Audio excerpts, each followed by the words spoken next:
Creí que había terminado con mi novio de forma madura. Quedamos en ser amigos, pero él ya no quiere pagar mi alquiler como hacía antes.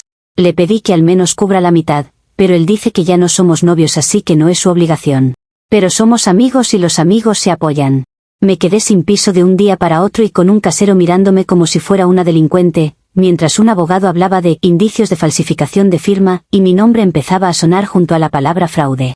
Lo peor no fue solo tener que empacar mis cosas y volver al cuarto de mi adolescencia en casa de mis padres, sino enterarme de que en el banco ya me habían puesto una marca interna, como si yo fuera un riesgo caminando. Todo eso, toda esa etiqueta, nació de una firma que, según yo, solo estaba corrigiendo una injusticia, así que voy a explicar cómo se supone que terminé de forma madura con mi ex y acabé siendo tratada como si hubiera robado algo.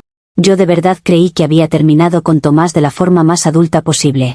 No hubo gritos, no hubo platos rotos, no hubo terceros. Solo estábamos los dos sentados en el sofá del salón, un martes cualquiera a las 10:30 de la noche, hablando de que ya no éramos los mismos, de que la rutina nos había comido, de que era mejor dejar de forzar algo que no funcionaba. Lo repetimos varias veces, que seguíamos siendo importantes el uno para el otro, que no queríamos perder el vínculo, que podíamos ser amigos. Yo salí de esa conversación con la sensación de haber hecho las cosas bien, de no ser la típica ex que arma un drama, sino alguien que sabe cerrar ciclos con elegancia. El piso en el que vivíamos estaba a nombre de los dos en el contrato, pero desde el principio fue Tomás quien se encargó de pagar el alquiler. Él hacía la transferencia al casero cada mes, y yo aportaba en otras cosas, la compra del supermercado, los muebles bonitos, las plantas, los cuadros, los detalles que hacen que un lugar sea hogar y no solo un sitio donde tiras una maleta. Siempre sentí que, de alguna manera, eso compensaba.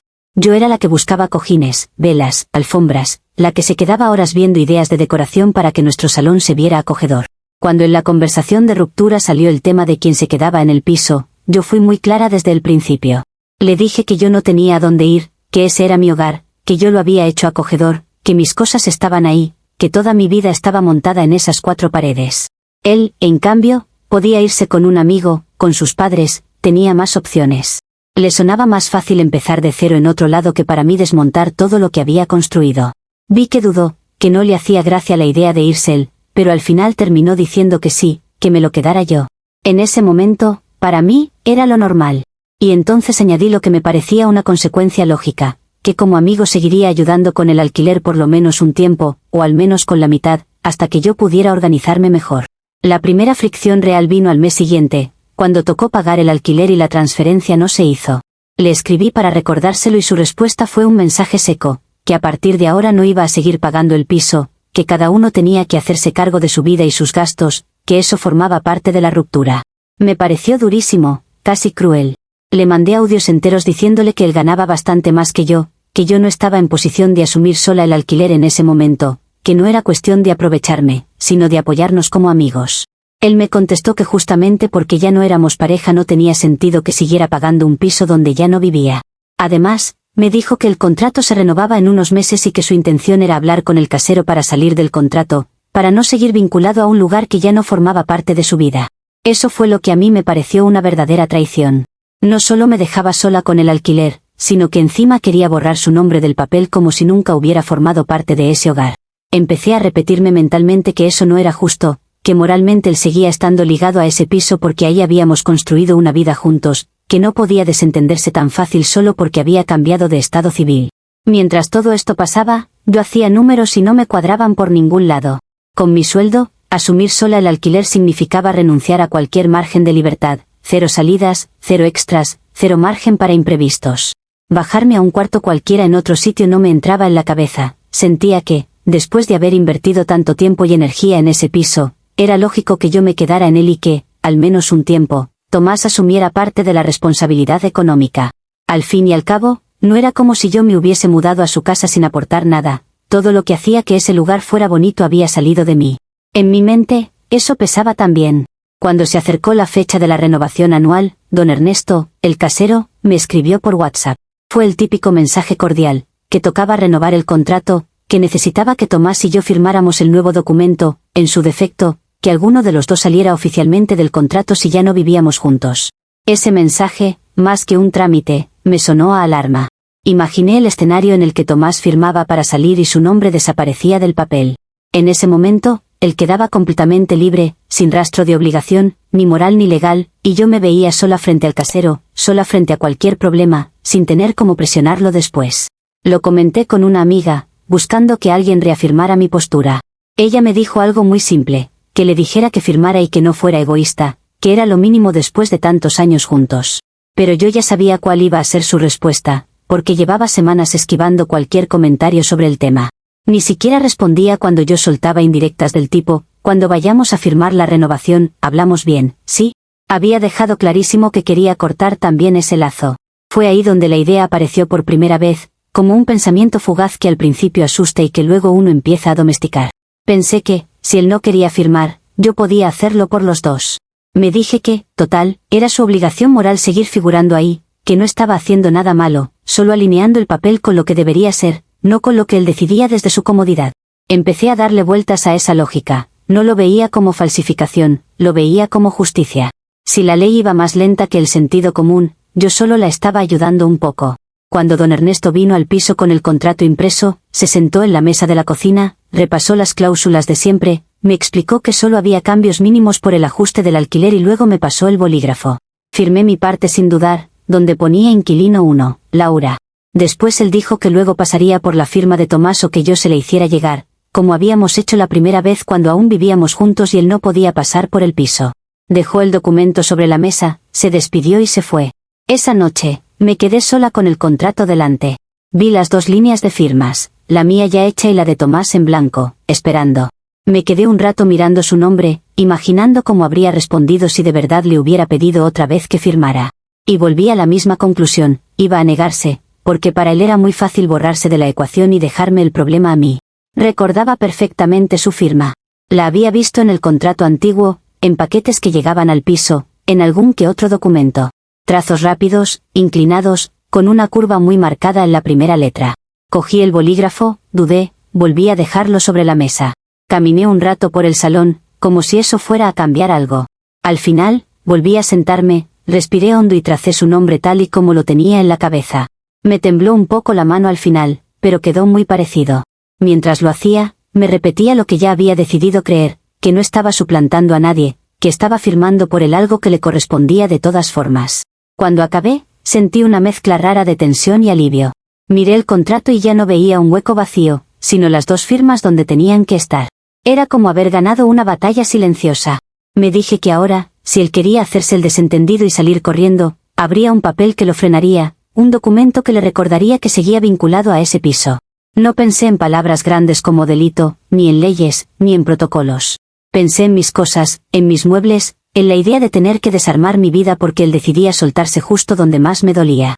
Al día siguiente, fui a llevarle el contrato a don Ernesto como si nada. Lo saludé con la misma naturalidad de siempre, le dije que ahí estaban las dos firmas, que nos venía bien seguir un año más, que no había problema. Él lo revisó por encima, confirmó que estaban las dos rúbricas, me sonrió con esa cara de señor que ya te conoce de vista y me dijo que perfecto, que en breve me mandaría la copia escaneada. En ese momento sentí que el plan estaba completo, que había hecho lo necesario para proteger mi estabilidad sin necesidad de discutir una vez más con Tomás y escucharlo de siempre. Durante los días siguientes, me moví con la tranquilidad de quien cree haber resuelto un asunto complicado. En mi cabeza, el contrato renovado con su nombre era una especie de seguro. Si quería desaparecer del mapa, podía hacerlo, pero no tan fácil. Yo tenía el papel de mi lado. Incluso llegué a pensar que, con eso, podría negociar con el que al menos cubriera la mitad del alquiler, recordándole que seguía figurando como inquilino. Me parecía algo lógico, él no viviría ahí, pero seguiría apoyándome económicamente un tiempo, y yo mantendría el lugar que había convertido en hogar. Le conté por encima a una amiga lo que había hecho, sin entrar en demasiados detalles, solo diciendo que, al final firmé por los dos porque si no él se iba a borrar del contrato y me dejaba colgada. Ella abrió los ojos un segundo, pero luego dijo que entendía el fondo, que tampoco era tan grave, que al fin y al cabo él había disfrutado del piso tanto como yo. Ese comentario reforzó mi sensación de tener razón. Me repetí que no estaba haciendo nada horrible, que solo estaba asegurando que Tomás no se lavara las manos sin más después de todo lo que habíamos vivido. Me sentía casi orgullosa de haber encontrado una solución práctica donde él solo veía una huida. En ningún momento, ni siquiera cuando firmé con su nombre, pensé en el casero desconfiando, en abogados revisando trazos, en bancos recibiendo informes. Para mí, El tema se había cerrado en esa mesa de la cocina con el contrato completo en mis manos. Lo que vino después, todo el ruido que se desencadenó cuando alguien decidió comprobar lo que yo daba por hecho, fue algo que en ese momento ni se me cruzó por la cabeza. Yo solo veía a una chica que había terminado bien con su ex, intentando que esa madurez también se tradujera en apoyo concreto, aunque él se resistiera a entenderlo. Comentarios. Usuario Anónimo 1 dice, lo llamas terminar de forma madura, pero en realidad lo que hiciste fue intentar mantener todos los beneficios de la relación sin la parte de compromiso. Quedarte en el piso, que él siguiera pagando y encima usar "somos amigos" como argumento para que se hiciera cargo. Y cuando él puso un límite, en lugar de asumir tu realidad económica, decidiste escribir su firma. Eso no es madurez, es manipular la situación para que nada cambie para ti. Respuesta de la OP, el compromiso no desaparece de un día para otro solo porque una etiqueta cambia. No tiene sentido que alguien con más recursos económicos se lave las manos mientras la otra persona se queda cargando con todo. Yo no estaba intentando mantener beneficios, estaba intentando que la transición fuera menos violenta. Y sí, los amigos se apoyan. Que él prefiriera cortarlo todo en seco no significa que yo tuviera que aceptar sin más que me dejara sola con un alquiler que compartimos desde el principio. Usuario Anónimo 2 dice, firmar por otra persona en un contrato no es alinear el papel con la realidad que debería ser, es falsificar, aunque tú le des todas las vueltas que quieras. Tú sabías perfectamente que él no quería seguir en ese contrato, lo dijiste tú misma. Usaste su nombre para obligarlo a estar en un sitio del que ya había dicho que quería salir. No es justicia, es engaño. Respuesta de la OP, yo firmé pensando en lo que era justo, no en lo que a él le convenía en ese momento. Una cosa es lo que uno quiere y otra lo que corresponde. Si él pudo construir ese hogar conmigo, disfrutarlo, y luego simplemente desaparecer cuando deja de ser cómodo, ¿dónde queda mi parte? El contrato solo reflejaba que seguía vinculado a algo que no se borra de la noche a la mañana. Que se le llame de una forma u otra en términos legales no cambia la realidad de fondo que yo estaba intentando proteger. Usuario Anónimo 3 dice, es muy revelador que en ningún momento te plantearas ajustar tu estilo de vida, buscar otro piso, compartir con alguien o asumir que esa casa ya no era solo tuya. Preferiste jugar con un documento y con la firma de otra persona antes que aceptar que tenías que reorganizarte. Todo tu relato va en la línea de, yo hice hogar, yo invertí, yo merezco quedarme, pero el contrato reflejaba otra cosa y tú lo forzaste para que coincidiera con lo que te convenía. Respuesta de la OP, claro que habría sido más fácil para todos que yo simplemente recogiera mis cosas y me fuera a cualquier cuarto vacío, pero no veo por qué tenía que ser siempre yo la que cediera más. No voy a minimizar lo que invertí solo porque al final él decidió que su nombre en un papel ya no le resultaba conveniente. Yo busqué una forma de mantener cierta estabilidad sin tener que desmontar mi vida, y si para eso tuve que asumir que él siguiera figurando donde siempre estuvo, me parecía una solución lógica en ese momento, no un crimen. Actualización 1. Los primeros días después de firmar el contrato viví en una especie de calma falsa. Sentía que, por fin, había hecho algo concreto para proteger mi estabilidad y que el tema de Tomás y el piso estaba, de alguna forma, resuelto. Volví a mi rutina, a mis plantas, a mis cojines, a mis velas, como si el simple hecho de tener el papel firmado bastara para dejar atrás la incertidumbre. Hasta que un día sonó el teléfono y vi el nombre de don Ernesto en la pantalla. Normalmente me escribía por WhatsApp, que llamara directamente ya era raro. Contesté pensando que sería cualquier cosa del edificio y, en cuanto escuché su tono, supe que algo no estaba bien. No sonaba como el señor amable que venía a revisar la caldera o a cobrar el alquiler con chistes malos. Sonaba serio, casi frío. Me dijo que había enviado una copia del contrato renovado al correo de Tomás para confirmar que todo estaba en orden, porque llevaba tiempo sin tener noticias suyas, y que él había respondido diciendo que no había firmado nada, que habíamos roto hacía meses y que esa no era su firma. Sentí un vacío en el estómago, pero mi reflejo fue reaccionar a la defensiva. Le dije a don Ernesto que Tomás estaba resentido por la ruptura, que seguramente estaba intentando zafarse del piso, que era su firma, que eso lo habíamos hablado y que no entendía por qué ahora se hacía el sorprendido. Don Ernesto no tragó tan fácil. Me dijo que entendía que las rupturas eran complicadas, pero que para él lo importante era saber si el documento era válido o no. Recalcó que, si uno de los inquilinos negaba su firma, él no podía hacer como si nada. Yo seguía en esa línea de minimizarlo todo, insistiendo en que Tomás estaba exagerando, que había autorizado en su momento, que no iba a tenerlo todo tan fácil. Él me preguntó, con esa calma incómoda, si tenía algún mensaje o correo donde Tomás confirmara que quería seguir en el contrato. No supe qué responder. Lo único que existía eran mensajes suyos diciendo precisamente lo contrario.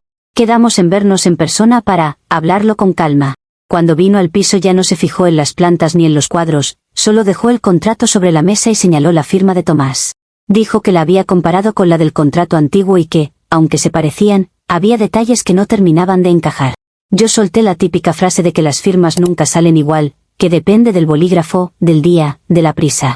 Intenté llevarlo al terreno emocional, le conté que Tomás me había dejado, que yo no podía irme a casa de nadie, que él sí tenía donde caer, que era injusto que encima de todo pretendiera borrarse del contrato y dejarme sola con el casero.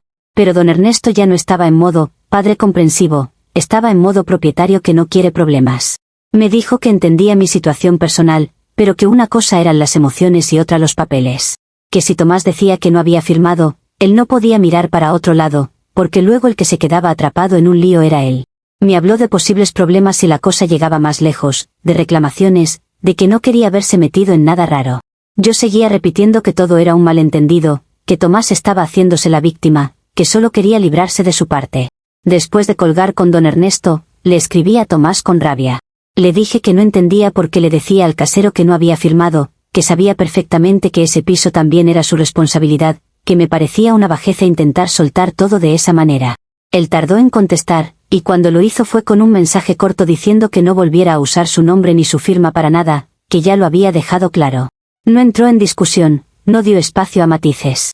Para mí, eso fue la confirmación de que estaba dispuesto a tirarme a los leones con tal de salir limpio él. A partir de ahí, el tono de todo cambió. Ya no era una expareja discutiendo por quién se queda el sofá, era un casero preocupado porque uno de sus inquilinos negó una firma, un ex dispuesto a marcar distancia por escrito y yo en medio, intentando sostener la idea de que lo que había hecho era, en el fondo, lo justo. Me empezaron a caer palabras como, posible problema legal, situación delicada, hay que aclararlo bien. Y aunque intentaba convencerme de que eran exageraciones, de que al final quedaría en nada, empecé a sentir que esa firma que yo vi como un detalle práctico tenía más peso del que quería aceptar. Comentarios de la actualización 1. Usuario anónimo 1 dice, lo más fuerte de todo esto es que todavía hablas de justicia, cuando literalmente estás escuchando a la otra parte decir que no quiere seguir en el contrato. No hay malentendido, él pidió salir y tú decidiste atarlo igual. Que el casero se ponga serio no es porque no quiera problemas, es porque intuye que alguien ha hecho algo que no debe. Respuesta de la OP, lo que el casero ve es una versión muy cómoda contada por alguien que quiere borrarse sin asumir nada. Tomás puede decir 1000 veces que no quiere seguir, pero eso no borra los años que estuvo ahí disfrutando del piso mientras yo me encargaba de todo lo demás. Si él hubiera sido más claro y más humano desde el principio, no habría tenido que llegar a este tipo de soluciones. Que yo no aceptara su me largo y te apañas, no me convierte en una villana, solo en alguien que defiende lo que construyó. Usuario anónimo 2 dice, tu reacción automática ante la llamada del casero fue mentir. Sabías que no tenías ningún mensaje donde Tomás aceptara seguir en el contrato y aún así dijiste que sí, que estaba resentido, que autorizó. Eso no es un error ingenuo, es una cadena de decisiones en la misma dirección, falsear la realidad para que encaje con lo que tú quieres. Respuesta de la OP, no veo tan claro que sea mentir, cuando estoy hablando de algo que sé que moralmente le corresponde. Él no se enteró de repente de que existía un contrato, firmó el primero, vivió ahí, disfrutó de todas las ventajas. Que ahora se esconda detrás de tecnicismos y la falta de mensajes es una forma de lavarse las manos. Yo intenté que el casero entendiera el fondo de la situación, no solo el papel frío. Otra cosa es que a todos les resulte más fácil apuntar contra mí. Usuario anónimo 3 dice, incluso delante del casero vuelves a usar el discurso de que no tienes a dónde ir, que tú hiciste hogar, que él tiene más opciones. Todo gira alrededor de tu comodidad, no de lo que es legal o no. Por mucho que te duela, nadie está obligado a sostenerte económicamente después de una ruptura. Inventarte su firma para que sea así es cruzar una línea. Respuesta de la OP, es muy fácil decir, nadie está obligado, cuando no eres tú la que tiene que desarmar su vida de un día para otro. No me parece descabellado que alguien que estuvo contigo, que compartió un piso contigo, no te deje tirada de la noche a la mañana. Lo que hice fue intentar que esa responsabilidad que él tenía no se evaporara porque le venía bien. Que ahora todo se lea en clave legal es una cosa, pero el fondo sigue siendo que él eligió el camino más cómodo para él y yo tuve que buscar alternativas. Actualización 2. Después de esa llamada tensa, don Ernesto decidió que no iba a quedarse con la duda. Me dijo que, para no equivocarse, iba a consultar con su abogado. Yo intenté convencérmelo, decirle que no hacía falta, que estábamos complicando algo que se podía resolver hablando, pero ya no dependía de mí. A los pocos días me llamó y me pidió que pasara por su oficina, porque el abogado quería hablar conmigo. Fui pensando que sería un sermón, que me regañarían un poco y ya, que al final esto acabaría con un «no lo vuelvas a hacer» y a otra cosa. El abogado no perdió mucho tiempo en rodeos. Tenía el contrato viejo y el nuevo delante, los puso uno al lado del otro y señaló las firmas de Tomás. Dijo que, aunque podían parecer similares, había suficiente diferencia como para que él no pudiera considerarlas idénticas sin verificarlo. Luego leyó en voz alta el correo de Tomás donde decía claramente que no había firmado, que ya no vivía conmigo y que no quería seguir vinculado al piso. Me preguntó si yo había firmado en su lugar. No dijo, falsificado, todavía, solo, firmado en su lugar. Yo, fiel a la lógica que me había creado, respondí que había firmado porque él moralmente debía estar ahí, que no era una idea loca que siguieran el contrato después de todo. El abogado insistió en si tenía algún tipo de autorización suya, algo escrito donde Tomás dijera que aceptaba renovar. Le hablé de conversaciones pasadas, de lo que habíamos acordado cuando nos mudamos, de que él sabía perfectamente cómo funcionaba todo. Él volvió a la pregunta concreta, mensajes, correos, algo que pudiera adjuntarse. No había nada. Al contrario, lo único que existía eran mensajes suyos pidiendo salir del piso, diciendo claramente que no quería seguir pagando. Verlo en pantalla, negro sobre blanco, recalcado por un abogado, no ayudó. El hombre respiró hondo y dijo que, en esas condiciones, el nuevo contrato era inválido y que, además, había indicios de una posible falsificación de firma. Esa palabra, falsificación, empezó a repetirla como si fuera cualquier cosa, y a mí me revolvía por dentro. En mi cabeza, falsificar era inventarle una firma a un desconocido, robar identidades, esas cosas que salen en las noticias. Lo mío, según yo, era otra cosa, firmar por alguien que, aunque no quisiera, seguía siendo parte de esa historia. Intenté explicarle esa diferencia, decirle que no era que estuviera suplantando a un extraño, que Tomás conocía perfectamente el piso, las condiciones, la relación con el casero. El abogado me miró con cara de piedra y me dijo que la ley no funcionaba según la moral personal de cada uno, sino según lo que se podía probar. Para protegerse, don Ernesto decidió dejar por escrito lo ocurrido. El abogado redactó un informe donde constaba que uno de los cotitulares del contrato negaba su firma en la renovación, que había mensajes previos donde pedía salir del mismo y que, aun así, el documento se había presentado firmado por ambos. El resultado práctico fue que el nuevo contrato se dio por inválido y que se notificó que el anterior se consideraría terminado en breve. Era la forma del casero de lavarse las manos y dejar claro que él no iba a seguir en un acuerdo manchado por ese problema. Mi defensa de que solo quería que Tomás cumpliera con su parte, quedaba muy bonita en mi cabeza, pero en el papel sonaba a otra cosa. Salí de esa reunión con más papeles que certezas. Tenía en la mano una copia del informe donde aparecía mi nombre junto a la palabra falsificación de firma y una fecha límite para abandonar el piso si no se llegaba a algún otro tipo de acuerdo, cosa que ya veía imposible. Me sentí atacada por todos lados, por el ex que se hacía el limpio, por el casero que de repente ya no era el señor simpático de siempre, por el abogado que reducía todo a frases técnicas. Volví al piso y miré alrededor pensando que todo lo que yo entendía como hogar había quedado, de un plumazo, debajo de un rótulo de problema legal. Intenté decirme que aún podía arreglarlo, que quizás si hablaba con Tomás en persona, si él rectificaba ante el casero, todo quedaría en una anécdota. Pero en cuanto le escribí para proponerle hablar, lo único que obtuve fue silencio. Ni siquiera un reproche, nada. Y ese silencio, sumado a las palabras frías del abogado, me dejó claro que, para ellos, la historia estaba ya encuadrada de una forma en la que yo no tenía mucho margen. Yo seguía sosteniendo que lo que hice tenía sentido, pero los demás ya lo habían colocado en la casilla de fraude. Comentarios de la actualización 2. Usuario anónimo 1 dice, es impresionante cómo te agarras al concepto de moralmente le corresponde, para justificar algo que, a nivel práctico y legal, es exactamente falsificar. El abogado te lo dijo clarito, la ley no se basa en tu interpretación personal, sino en pruebas. Pero prefieres quedarte en tu propio código inventado donde todo lo que te conviene entra en la categoría de justicia. Respuesta de la OP, lo que pasa es que la ley suele ir por detrás de lo que pasa en la vida real. Si nos guiáramos solo por papeles, cualquiera podría decir, no firmé y lavarse las manos después de años de compartir algo. Yo entiendo que al abogado le dé igual el contexto, él cobra por seguir un protocolo.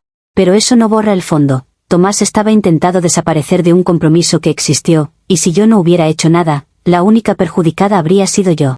No me parece tan descabellado pedir que eso también se tenga en cuenta. Usuario anónimo 2 dice, dices que falsificar es algo que sale en las noticias, como si hubiera que estafar millones para que cuente. No quieres aceptar que lo hiciste tú a una escala más pequeña, pero directa. Pusiste la firma de otra persona en un documento oficial sin su consentimiento. Lo que te molesta no es la palabra, es que ya no puedes esconder el hecho detrás de tus explicaciones. Respuesta de la OP, No es que me moleste la palabra en sí, es la carga que le ponen. La meten en el mismo saco que a gente que hace barbaridades, cuando lo mío fue un intento de que se reconociera una responsabilidad real. Si Tomás hubiera dado la cara, no habría habido ninguna firma dudosa. Es muy fácil pintarme como si fuera lo peor cuando la raíz del problema es que él decidió desaparecer justo cuando más falta hacía que estuviera. Usuario Anónimo 3 dice, el informe del abogado no te ataca por todos lados, simplemente describe lo que pasó. Uno de los titulares pidió salir y tú presentaste un contrato como si hubiera aceptado seguir. A partir de ahí, cualquier propietario sensato haría lo mismo que don Ernesto. El hecho de que todo el mundo coincida en verlo como fraude y solo tú sigas llamándolo justicia debería darte una pista. Respuesta de la OP. Todo el mundo coincide en verlo como fraude porque es más cómodo dejar la responsabilidad en una sola persona. Don Ernesto quiere su renta a salvo, el abogado quiere que nada le salpique, Tomás quiere salir limpio. Yo soy la pieza que sobra en esa ecuación, así que es lógico que el foco se ponga en mí. Que hayan elegido usar esa palabra no significa que mi versión de las cosas deje de existir, simplemente no les interesa mirarla porque les complica el relato. Actualización 3. El piso no era solo un contrato entre 3 personas, detrás había un seguro de impagos y una garantía vinculada al banco. Eso lo firmamos al principio casi sin leer, como hace todo el mundo, y yo lo tenía medio olvidado hasta que el problema empezó a escalar. Cuando el abogado de don Ernesto envió su informe, la entidad financiera también se enteró. Un día me llamaron para verificar información relacionada con el contrato de alquiler, con ese tono amable que usan cuando en realidad quieren ver por dónde los puedes meter en un lío. Me hicieron preguntas muy concretas, desde cuando no vivía Tomás en el piso, si seguíamos juntos o no, si él había estado presente en la renovación, si había firmado delante del casero. Yo respondía dando vueltas, intentando no decir ni sí ni no. Hablaba de acuerdos verbales, de decisiones de pareja, de que todo se había hecho en un clima de confianza. La persona al otro lado del teléfono insistía en la misma tecla. Necesitaban saber si Tomás había autorizado por escrito seguir dentro de ese contrato o si había alguna duda sobre su firma. Llegó un punto en el que supe que cualquier palabra de más podía empeorarlo todo, así que me limité a decir que estábamos en un malentendido que ya estaba tratando el casero con su abogado. La llamada no se quedó ahí. Unos días más tarde me citaron para pasar personalmente por la oficina, supuestamente para revisar la documentación. Allí me dijeron, con mucha corrección, que cuando hay indicios de que una firma puede no ser auténtica, la entidad tiene la obligación de registrar el incidente. Usaron una expresión que me perforó un poco más que las anteriores, fraude documental. Explicaron que, aunque Tomás no quisiera interponer una denuncia penal, ellos no podían hacer como si nada cuando había un informe del casero diciendo que uno de los titulares negaba haber firmado. No me metieron presa, ni hubo juicio, ni nada dramático de película. Lo que sí hicieron fue algo más silencioso. Anotar en sus sistemas internos que había existido un problema de firma en un contrato donde yo figuraba como parte. Intenté preguntar hasta qué punto eso me afectaba, si era algo que se borraba con el tiempo, si quedaba ahí para siempre. La respuesta fue la de siempre, políticas internas, información reservada, que no me preocupara si pensaba cumplir con mis obligaciones. Pero la forma en que evitaron decir más fue, en sí misma, una respuesta. Mientras tanto, Tomás jugó sus cartas con toda la tranquilidad del mundo. No presentó una denuncia formal, porque supongo que tampoco le apetecía verse arrastrado a un proceso largo y pesado, pero sí dejó clarísimo por escrito que no quería seguir vinculado al piso ni a nada que yo firmara. Pidió que constara que no había autorizado la renovación, que no se le podía hacer responsable de ninguna deuda ni incidente. Es decir, se aseguró de que en todos los sitios en los que podía quedar manchado, su nombre apareciera limpio y separado del mío.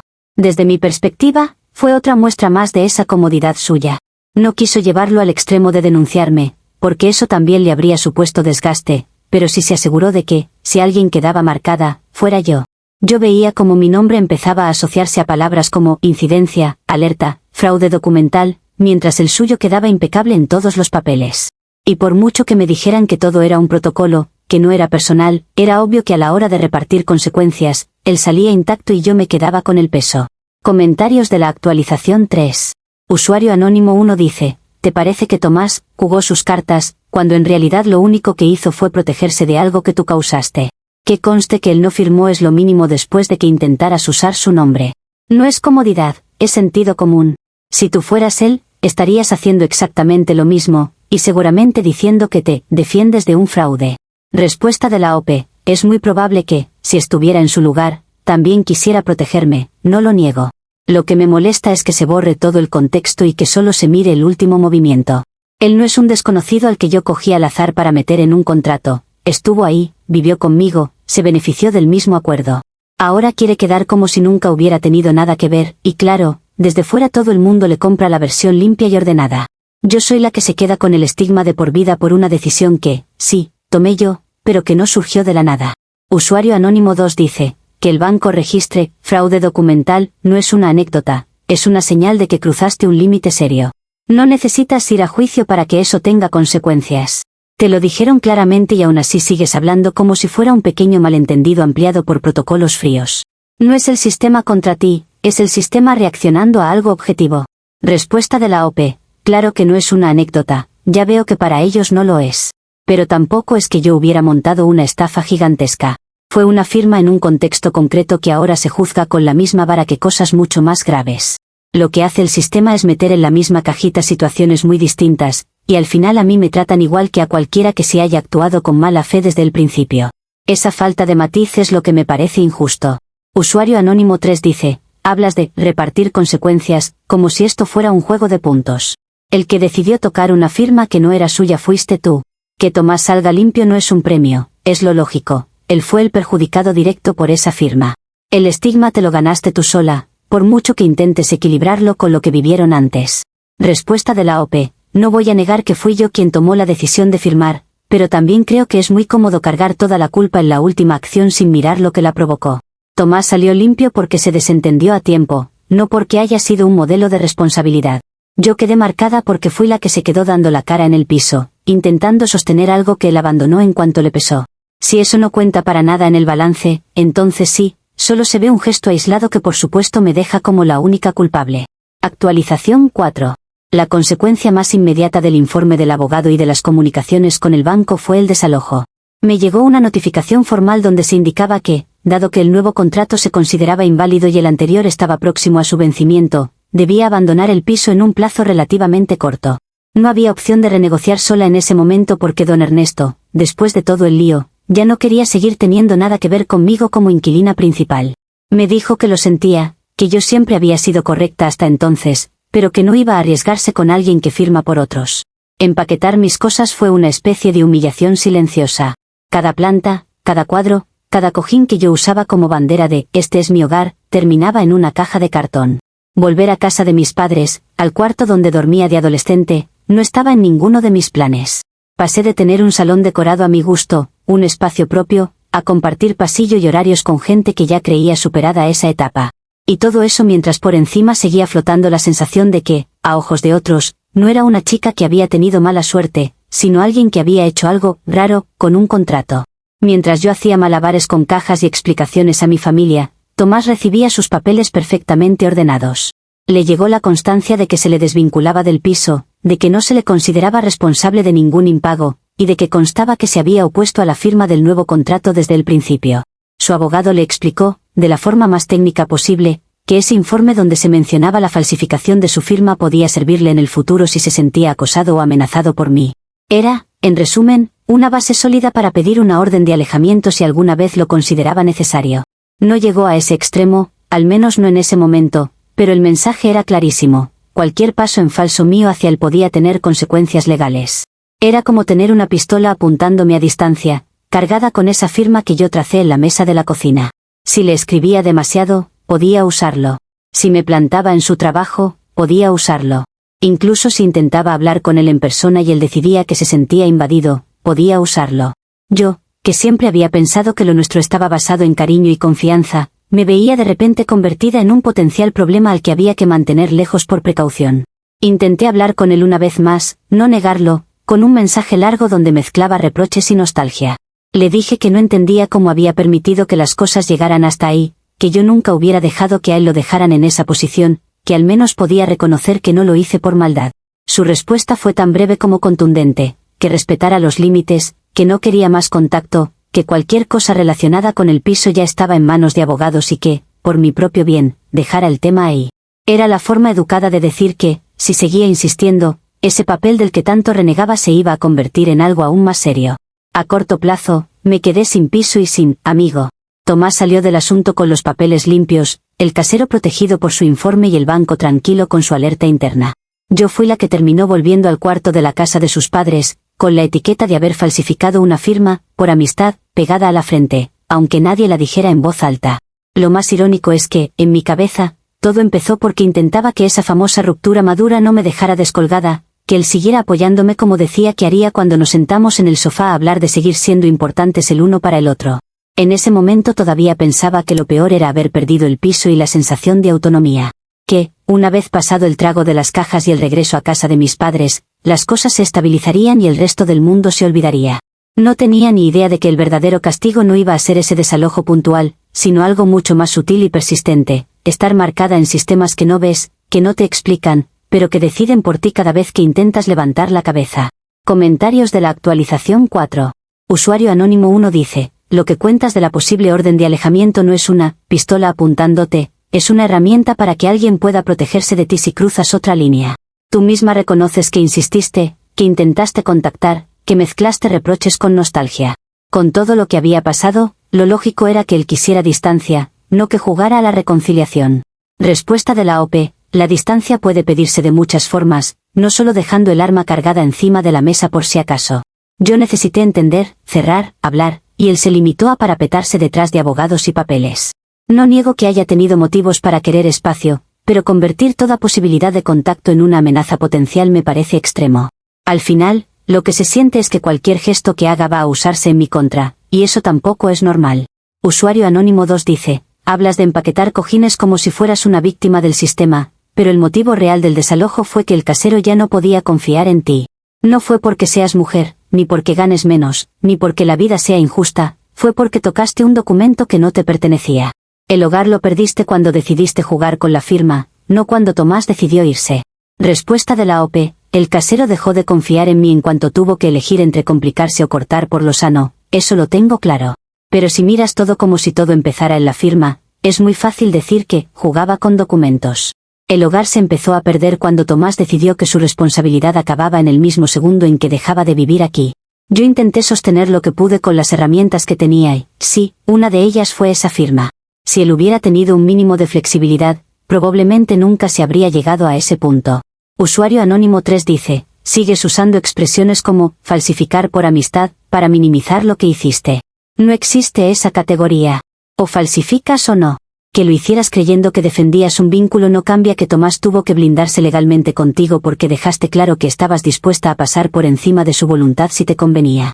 Respuesta de la OP, lo que quiero decir con eso es que no hubo mala intención en el sentido de hacerle daño por deporte.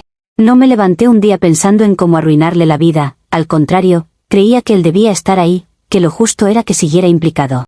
Que después eso se traduzca en términos legales como si fuera lo mismo que una estafa fría no refleja el matiz.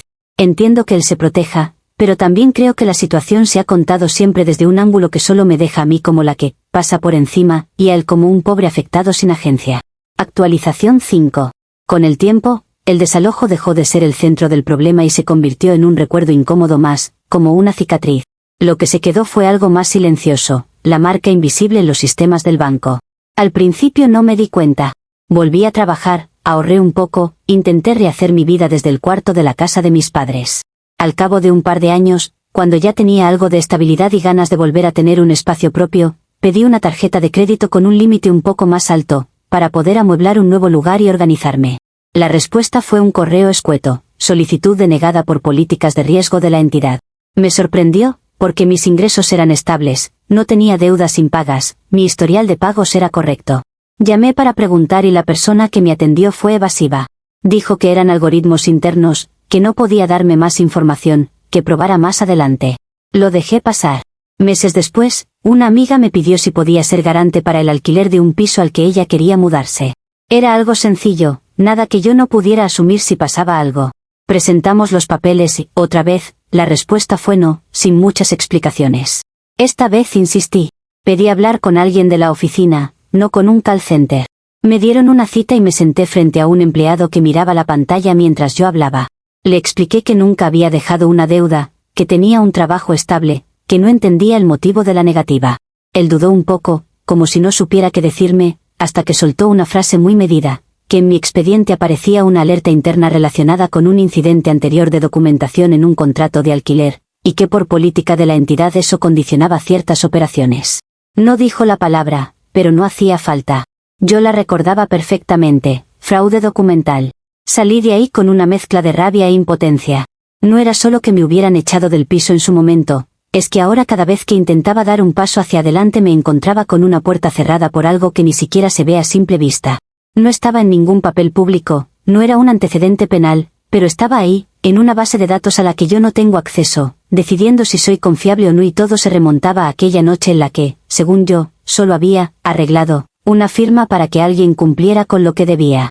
Cuando cuento esta parte, mucha gente se queda solo con el titular, que me tienen fichada por un tema de documentos. Yo, en cambio, la cuento diciendo que todo viene de una vez que intenté que un ex asumiera lo que moralmente le correspondía, que la vida es especialmente dura con las mujeres que confían en que sus amigos las van a apoyar después de una ruptura. Les digo que si Tomás hubiera sido un poco más humano, si hubiera aceptado ayudar al menos un tiempo, nada de esto habría pasado. Que la firma no habría sido necesaria, que el casero no habría llamado a un abogado, que el banco no tendría nada que registrar. La realidad, por supuesto, es más seca. Estoy atada a un historial que no se ve pero se siente cada vez que llega un no, sin explicación clara. No puedo ser garante, no me suben límites, cualquier solicitud simple tarda el doble o se cae. Mientras tanto, Tomás vive en otro piso, con otra gente, firmando otros contratos sin que nadie se pregunte nada. Él es un cliente limpio, yo soy la que tiene un asterisco al lado del nombre. Y por mucho que yo me empeñe en repetir que todo nació de una ruptura que se suponía madura, lo que queda, en la práctica, es una etiqueta. He aprendido a moverme con esa sombra, a prever que probablemente me dirán que no y buscar atajos, recurrir a otras personas para que figuren por mí cuando hace falta. Sigo defendiendo que lo que hice no fue tan monstruoso como lo quieren pintar, que se ha exagerado por miedo y por comodidad. Pero también sé que, por querer atar a Tomás a un papel, terminé atándome yo sola a un historial del que no me puedo desenganchar. Y aunque siga sosteniendo que mis motivos tenían sentido, la consecuencia es que hay puertas que nunca se me van a abrir tan fácil como a alguien que jamás decidió firmar por otro. Comentarios de la actualización 5. Usuario anónimo 1 dice, el castigo silencioso que describes no viene de que seas mujer ni de que confiaste en un amigo, viene de que el banco no se fía de alguien que ya tuvo un incidente con un contrato. Es simple gestión de riesgo. Tú puedes contar la historia como quieras, pero desde fuera lo que se ve es que, si una vez tocaste una firma ajena, es lógico que no quieran ponerte como garante de nada. Respuesta de la OP, que sea gestión de riesgo no quita que, en la práctica, me meta en el mismo saco que a gente que se ha hecho cosas mucho más graves. No me parece proporcional que una decisión concreta, en un contexto muy específico, me cierre puertas años después como si fuera una amenaza constante. Entiendo que el banco se proteja, pero también creo que hay una falta total de matices. Al final, toda la historia se reduce a una línea en una pantalla, y todo lo demás desaparece. Usuario anónimo 2 dice, sigues usando la frase, lo que moralmente le correspondía, como si fuera un comodín eterno.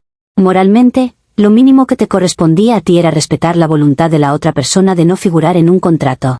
Que Tomás salga adelante sin problemas no es una injusticia, es consecuencia de no haber cometido el mismo error que tú.